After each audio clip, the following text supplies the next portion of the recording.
Hello and welcome. This is going to be a Wickedly Divine Feminine next 48 tarot reading for all signs. And thank you for liking, sharing, and subscribing. I really appreciate it, and it adds your energy to the collective so that readings become more personal, which is really fun. Um, I've got well, there's a song in my head, and it was Divine Maverick, who's another wonderful reader on YouTube, who turned me on to it, and it's called "The Storm Is Over Now." There's many versions of it. I really like R. Kelly's version of it. I'm not a huge fan of a lot of his musical talents. No judgment, just not usually my taste, but I really like his version of it. Um,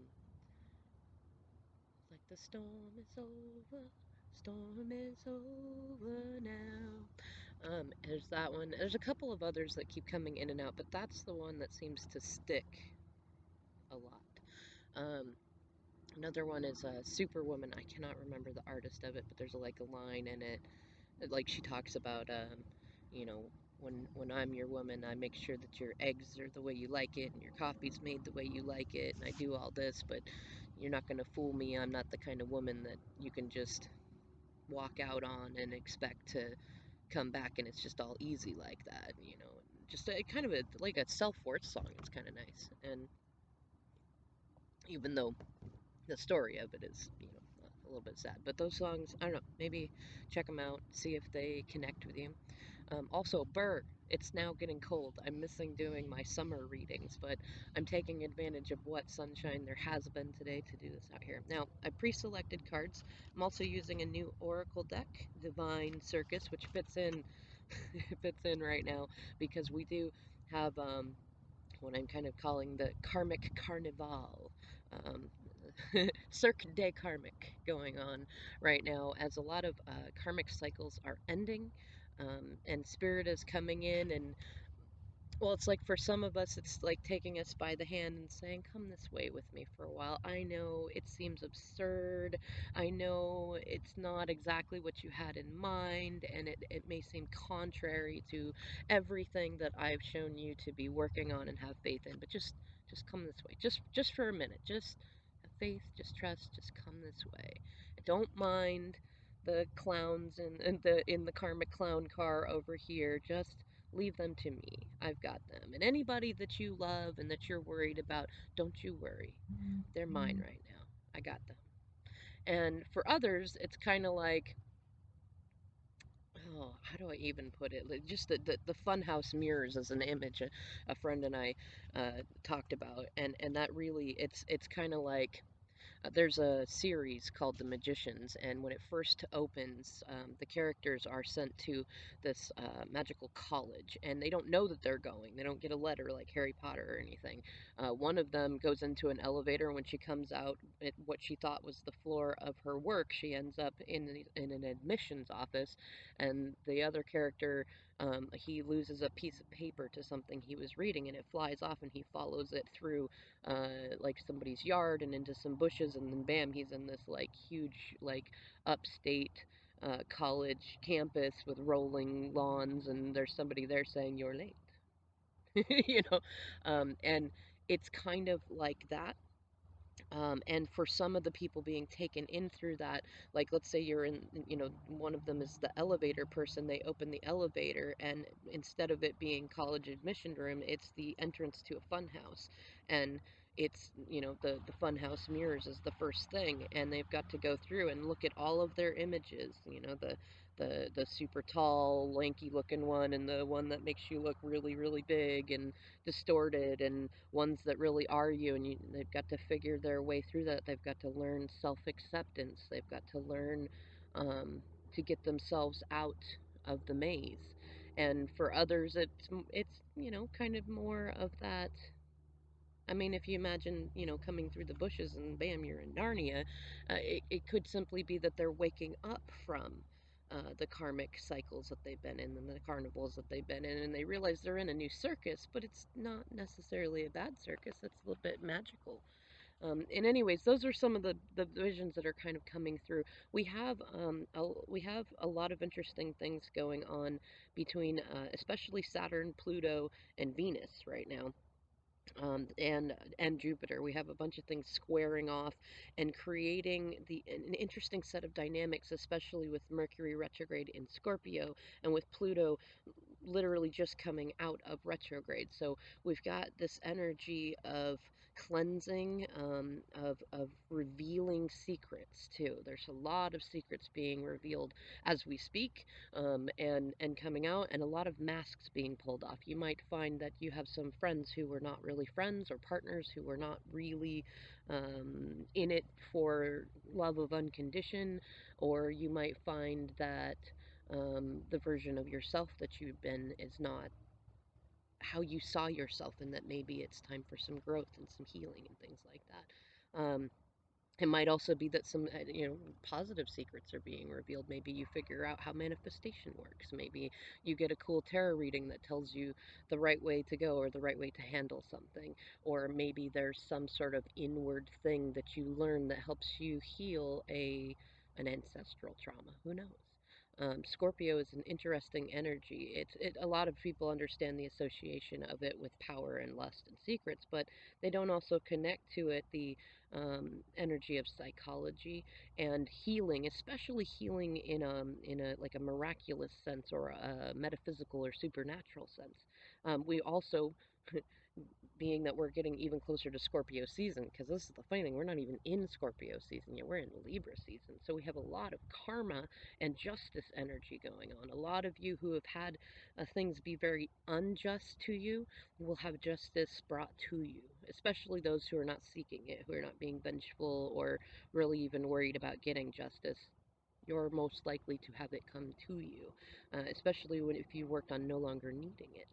Um, and those who have been trying to avoid accountability and avoid mm, correcting the record or coming correct or cleaning up hot messes that they've made, their spirit's saying, no, no, no.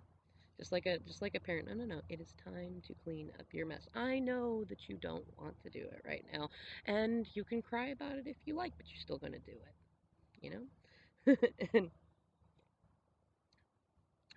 but the other energies of Scorpio too include psychology and healing, and when you mix that in with Pluto going direct, we do have that duality. Um, like when Pluto, which is Scorpio's ruler, is retrograde, we actually see a removal of, well, how do you even say it? So when Pluto is direct, it's more in that energy of actually deceptions and illusions, which isn't always bad. Sometimes in order to manifest, we actually start imagining what we want before we have it so that we can feel like we have it and then get it. That's still a deception in a way. Um, so it's not always bad, but it's definitely heightened usually when Pluto is direct, is going in its normal pace. And so when it is retrograde, we usually actually see that stuff um, removed or limited. And you would think that with it going direct, we would see that energy, but the strangeness of the way things have lined up is that Scorpio going retrograde at the same time that its ruling planet is going direct, it really creates kind of this like clashing energy, like a real big source of contrast. And you know, lining up with Saturn just really makes for that. Like, I don't want to face the reality. I know what reality is. I don't want to face it. Like, there's no way that you can't see the truth that is there. But are you ready to face it? And I've been doing many readings that have been saying, like, look, this is that time when you can either choose to take it, like take your lumps as you've earned them and face them, make amends where you need to, um, issue apologies where you need to, change behaviors where you need to, or pull back, learn to be better about your self-care. Don't give more of yourself to others than you give to yourself, things like that. And if we don't do that, then we're going to get drugged through the mud and learned and taught how to do that, whether we like it or not. Which the irony is, in the end, we're going to like it. All right, so I'm gonna chill on some of the astrology talk there. It's not all of it, but that's what's sticking out to me right in the moment. I already pulled some cards earlier to kind of try to keep this a little shorter. Now, what we got in the shamanic deck, I meant to only pull one, but two came out, and I'm kind of liking them. So we have flute. which says expression on the bottom. And I'm not surprised because Scorpio is, I mean, all water signs are connected to music, but Scorpio is really definitely connected to music, and especially the kind of music that you make yourself. And what I'm getting the sense of from this card, especially with all this blue and orange energy, is that there's going to be some throat chakra openings where they may have been closed before. This fits along with some of that secrets being revealed energy. And it could even be that some of the secrets revealed were not exactly a secret, but maybe someone was not able to speak them or not able to accept them. And because the orange is more connected with the sacral chakra, it may also be that there will be some flirtatious energy, some sexual energy, things of that nature. And we have a lot of blue and white, kind of purple energy in here also, and some red. So I'm also getting the sense that this is a bit of soul retrieval energy. It doesn't typically go with that card, but that's what I'm channeling with it. So there might be some pieces of yourself that you felt have been missing, that this Mercury retrograde in Scorpio, in combination with the clash of titans going on in the sky, is bringing back to you. Maybe that you asked for, maybe that you didn't. We'll see. The other one that came out, which is kind of fitting and interesting, Bones for Casting, Divination. And again, well, this one is much more largely orange with the sacral chakra energy in there. It does have a little bit of blue, and it makes a cross and an X with it, which is like the medicine wheel and the four directions. And we have red as the paint, which is a sacred energy on there, and it's root chakra. You know, what I'm kind of getting the sense of from this card is that many of you, especially those of you who watch videos like this, are going to be getting some foresight, some information ahead of time. It may come to you through intuition, or it may come to you through a reading, or it may come to you through a lot of synchronicities. And I think also because of the healing and psychic energy of Scorpio, there are a lot of you who are awakening to your own powers of divination. If you've already been aware of them, this is a really good time to work on honing them, as the veils being thinner actually allows you to connect with benevolent ancestors and guides and things like that in a way that is not quite as strong the rest of the year until you've at least practiced it. It could also be that someone you know is getting into it, or if you do videos like this, it may be that you find that you have more followers or more interest, or even more interest from somebody significant. Now, what we got from the homophones deck, an interesting one, Beat with the drum, another musical reference also, which really fits. And I'm really, I mean, especially with the drum being red and being called to the notion of like following the beat of your own drummer, following the tune of your own heart song, you know. And also, because we got in some of the shamanic cards, we got the drum card a few readings ago, which is awakening, and it's also a calling. It's a spiritual connection as well as like a more, you know, physical, like muggle connection to literal music. It's a way to ride the vibrations and get connected with spirits. So if you have any hand drums, or if you play guitar or anything, you can use that to kind of help you meditate and help you ground and calm and connect with different energies that are going on right now. And it's also just very therapeutic. You know, music therapy is always been beneficial, at least for most individuals. So if you find that's true for you, get into that. And for our Rider-Waite card, we have the sun. Here comes the sun. Doo doo doo doo. This one, ironically, this has to do with music also, but it more has to do with, well, it's enlightenment, which really fits with Uranus in retrograde in Taurus right now.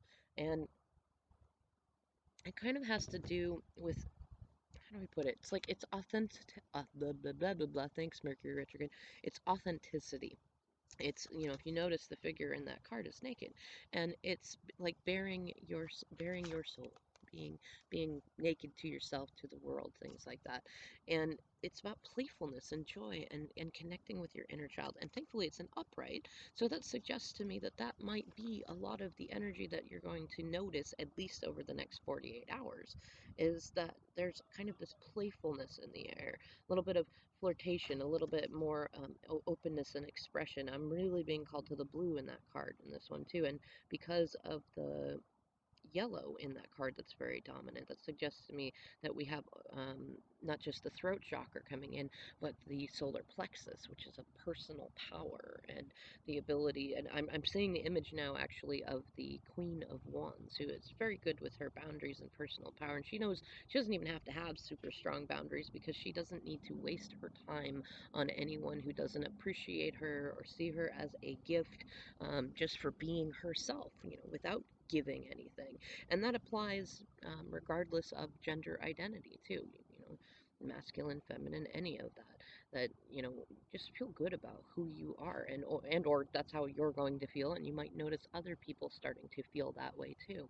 I'm also, because this card is often associated with Leo, I am getting the sense that I mean, while you might have some direct interactions with some Leos, or you might have Leo placements yourself, that there is going to be kind of this. Leo is the ruler of the fifth house, along with the sun, hence the association with the card. And that in a house, I think of it as the rec room. And because it's related to that, it's like personal expression and playfulness. And wow, that's when I just realized that expression, right? It's about, like, it's the opposite of Aquarius, which is more about groups. And so the fifth house is about individuality and learning independence and what you want and who you are and what you like, and just like getting into the savoriness of self.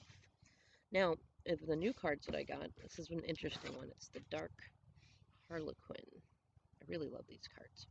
Now, I have not read all of these cards in this deck yet. I'm going to read what's in the book, but I really enjoy looking at the card first and really seeing what I'm called to. Interestingly enough, I'm being called to the little symbol. I don't think it's actually supposed to be a symbolism in the deck, but it looks to me like a beetle, like a scarab almost, or a, yeah, it looks like a scarab, so that might be relevant to some of you, just transformation energy. I'm also being called to her arms. One of them, it's almost like the artwork got cut off a little bit, like it's supposed to be there, but instead the Harlequin sequence in the back is coming through. So it's like one of her arms is missing. I'm not sure how that might be relevant. You might feel in some ways like you have one hand tied behind your back, or it might be that someone else is feeling that way.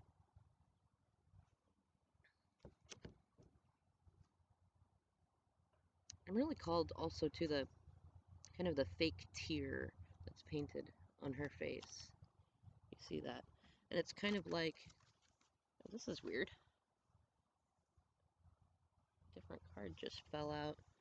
I'm not even sure how it fell out because it wasn't with the deck. It might have been in here. It was one that I meant to pull when I was going to try to do these yesterday. I'll just show it to you. Why not? We'll use it. It's North, Solitude. And we're currently in the fall right now. But where winter is considered association with the north and solitude, and that, especially being a Mercury retrograde, there could be either that you're feeling called to solitude. If you are, go ahead and surrender to that. You might also find yourself feeling kind of being a part of Team No Sleep, being up a lot more at night, or just your sleep pattern is changed.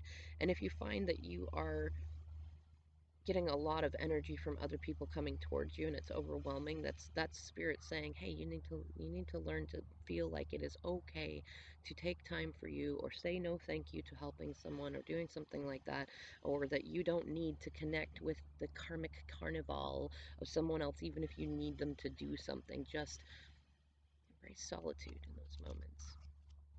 Anyways, I think more than anything on her little ruffles, I'm being more called to the hearts than anything else. And yeah, and the tear, it's interesting because she does kind of have a sad look, but it's almost like somebody who is sad but who has cried out all of her tears, or it's like a duality, almost like a Geminian duality, where like this could be someone who is very sad but is putting on a brave face. It could also be somebody who is not sad but is pretending to cry, or using crocodile tears in some way. All right, let's see what the book has to say, and then we'll wrap up this video here. So this is the Dark Harlequin, card number 27. 27 might be relevant to you. It also equals 9, which is kind of 9 of Pentacles, 9 of Cups energy. It's also the Hermit energy, which kind of fits in with solitude, right?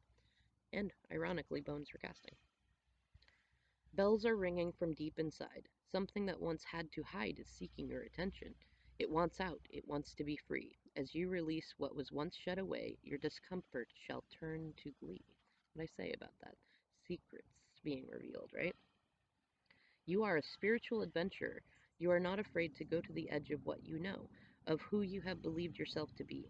Even when before you there lies the darkness of unknown worlds, of undiscovered parts of you, even when you feel uncertainty, discomfort, or doubt, you are still willing, even if quaking in your boots, to figure out what it's all about.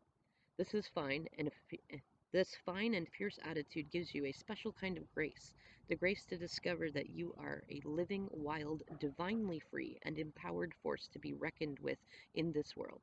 That discovery sets you free from fear and unleashes you upon a path of loving, wild creation and joyful abandon.